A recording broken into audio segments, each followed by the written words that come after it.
Bạn có bao giờ tự hỏi rằng khi màn đêm buông xuống, thế giới này có thật sự chỉ còn lại những người đang ngủ hay không? Người Trung Quốc cổ đại tin rằng ngay khi bóng tối bao trùm, một thế giới khác bắt đầu hoạt động. Đó là nơi những linh hồn đói khát lang thang tìm mồi, nơi xác chết có thể bật dậy vào nửa đêm và nơi yêu quái đội lốt con người sống ngay cạnh bạn mà không ai nhận ra. Điều đáng sợ hơn là không phải con quỷ nào cũng hiện hình. Một số thứ chỉ đứng sau lưng bạn, một số thứ chỉ thì thầm trong giấc ngủ và một số thứ đã bước vào nhà bạn từ lâu mà bạn không hề hay biết. Trong suốt hàng ngàn năm, Trung Hoa đã ghi chép lại vô số loại ma quỷ, yêu tinh và quái vật. Mỗi loại là một nỗi ám ảnh, mỗi truyền thuyết là một lời cảnh báo. Trong video này, chúng ta sẽ cùng khám phá 21 loại ma quỷ và yêu quái đáng sợ nhất trong truyền thuyết Trung Quốc để hiểu vì sao người xưa vừa sợ hãi, vừa kính trọng, vừa cúng bái những thế lực vô hình này.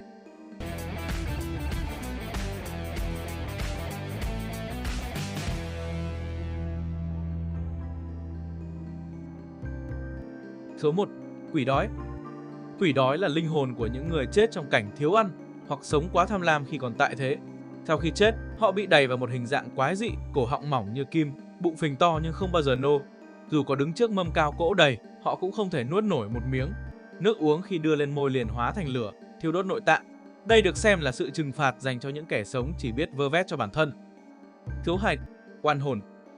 Oan hồn là linh hồn của những người chết trong uất ức, bị hãm hại hoặc là chịu bất công tột cùng.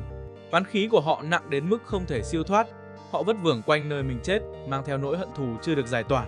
Người xưa cho rằng nhiều căn bệnh bí ẩn, những tai nạn liên tiếp hoặc là ác mộng triền miên là do oan hồn quấy phá. Số 3. Nữ quỷ áo đỏ.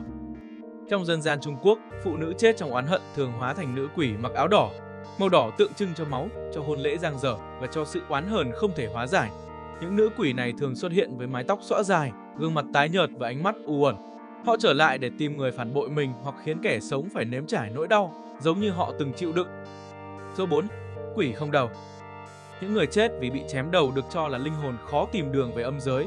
Họ lang thang trong đêm, tay ôm chiếc đầu đã rời khỏi cổ. Có truyền thuyết kể rằng nếu gặp quỷ không đầu, tuyệt đối không được nhìn thẳng vào mắt, vì đó là dấu hiệu bạn đã bị đánh dấu. Số 5. Cương thi.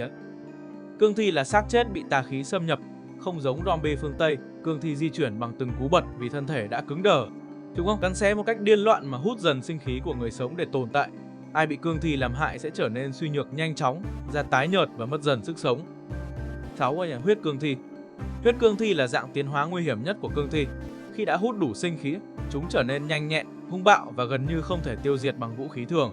Đôi mắt đỏ rực của huyết cương thi được coi là điểm báo cho cái chết sắp đến.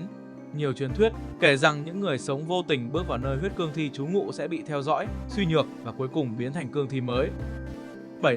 Thi vũ. Thi vu là xác chết bị pháp sư hắc ám điều khiển. Chúng không có ý thức, không đau đớn và không cảm xúc. Chúng chỉ hành động theo lệnh, thực hiện những nhiệm vụ nguy hiểm hoặc trả thù. Trong dân gian, thi vu được coi là binh lính của tà thuật, khiến những kẻ đối đầu khiếp sợ vì không thể tiêu diệt hoàn toàn chúng. 8. Hồ ly tinh.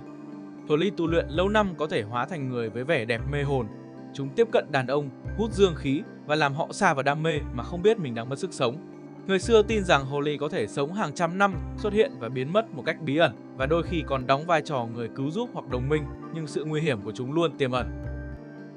Xà tinh. Xà tinh là rắn hóa yêu, ban ngày hiền lành nhưng ban đêm trở nên tàn nhẫn. Nọc độc của chúng không chỉ giết thể xác mà còn phá hủy linh hồn, khiến nạn nhân mất đi sự tỉnh táo.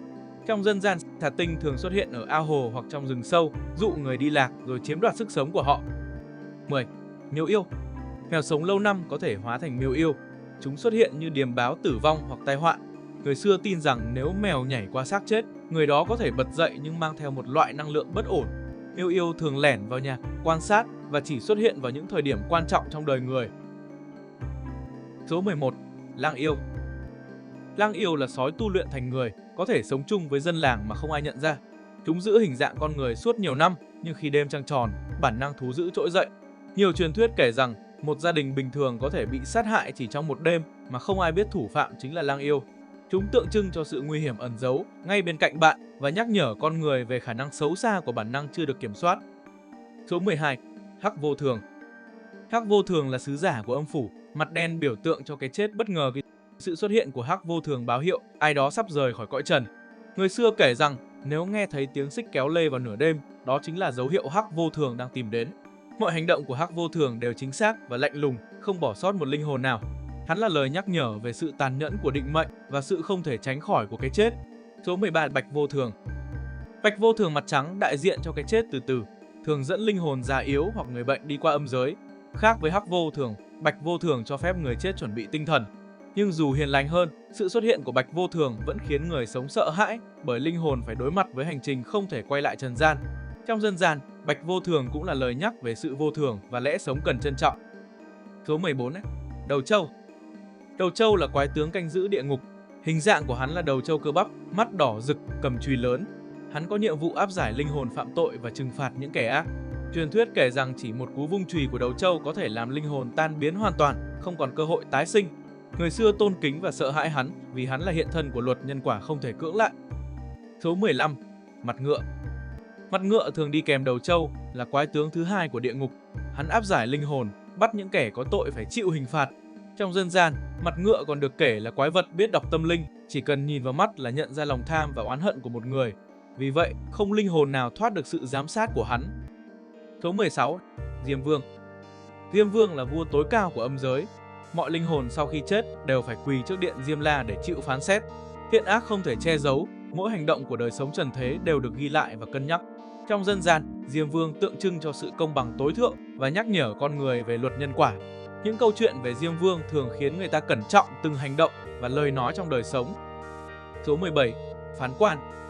Phán quan là người ghi chép sổ sinh tử. Một nét bút có thể quyết định tuổi thọ, giàu nghèo và cách chết của một người. Người xưa tin rằng phán quan theo dõi con người từ khi sinh ra, ghi chép chi tiết từng hành động, lời nói và tội lỗi. Phán quan cũng là minh chứng cho sự quan sát vô hình nhưng toàn diện của âm giới, nhắc nhở rằng không gì thoát khỏi sự giám sát của định mệnh. Số 18. Cung kỳ. Cung kỳ là quái vật sinh ra từ hận thù và sự bất công. Nó thích ăn thịt người thiện và bảo vệ kẻ ác, đảo lộn đạo lý tự nhiên. Hình dạng của cung kỳ biến đổi liên tục, kết hợp nhiều chi tiết ghê rợn như sừng, móng vuốt, mắt đỏ rực. Truyền thuyết kể rằng nơi nào cung kỳ xuất hiện, nơi đó rối loạn, kẻ xấu thịnh vượng và kẻ tốt bị trừng phạt. Nó là lời nhắc về sự đảo lộn trật tự khi con người mất đi chính nghĩa. Số 19. Thao thiết. Thao thiết là quái vật đại diện cho lòng tham không đáy. Hình dạng khổng lồ với miệng rộng vô tận, ăn mãi không no và cuối cùng có thể nuốt chửng chính mình. Thao thiết tượng trưng cho những tham vọng vô hạn của con người và hậu quả tàn khốc nếu không biết điểm dừng. Trong các câu chuyện dân gian, những người đối diện thao thiết thường bị cám dỗ bởi lợi ích trước mắt và mất đi chính mình. 20. Hỗn độn. Hỗn độn là quái thú tượng trưng cho hỗn mang nguyên thủy trước khi trời đất hình thành. Nó không có hình dạng cố định, có lúc như khối thịt khổng lồ, có lúc như con thú méo mó không mắt không tai. Nơi hỗn độn xuất hiện, con người mất trí, quên danh tính và phương hướng và cả khái niệm sống chết. Đạo sĩ cho rằng hỗn độn không thể tiêu diệt, chỉ có thể phong ấn vì nó không thuộc về một thế giới cụ thể mà tồn tại ở rìa của mọi thực tại. 21. Đào ngột. Đào ngột là hung thú hóa thân của tàn ác và phản loạn. Nó có hình dạng gần giống hổ giữ thân hình to lớn, răng nanh và móng vuốt sắc nhọn. Nơi đào ngột đi qua, chiến tranh và loạn lạc bùng lên, lòng người biến chất, kẻ ác được tôn sùng, kẻ thiện bị trà đạp. Người xưa tin rằng sự xuất hiện của đào ngột luôn là điềm báo cho tai ương và suy vong. Những con quỷ trong truyền thuyết Trung Quốc không chỉ là những sinh vật đáng sợ, chúng là hiện thân của lòng tham, hận thù, đố kỵ và nỗi sợ hãi của con người. Khi tham lam và oán hận đủ lớn, con người cũng có thể trở thành quái vật. Âm giới không chỉ tồn tại ở nơi xa xăm mà có thể ẩn hiện ngay trong cuộc sống hàng ngày, trong hành động, lời nói và trong tâm hồn mỗi người. Những câu chuyện về ma quỷ là lời nhắc nhở về nhân quả, về đạo đức và về sự tôn trọng những thế lực vô hình mà con người không thể nhìn thấy. Khi màn đêm buông xuống, hãy nhớ rằng bóng tối không chỉ là nơi không ánh sáng, mà còn là nơi những linh hồn và quỷ dữ lặng lẽ quan sát mọi hành động của chúng ta. Nếu bạn muốn tiếp tục bước sâu hơn vào thế giới rùng rợn và khám phá những truyền thuyết, câu chuyện ma quái chưa từng kể, hãy nhấn nút theo dõi kênh và bật chuông thông báo. Mỗi tuần, chúng tôi sẽ mang đến những video mới đầy bí ẩn, ma quái và những câu chuyện khiến bạn phải rùng mình. Còn bây giờ, xin chào và hẹn gặp lại!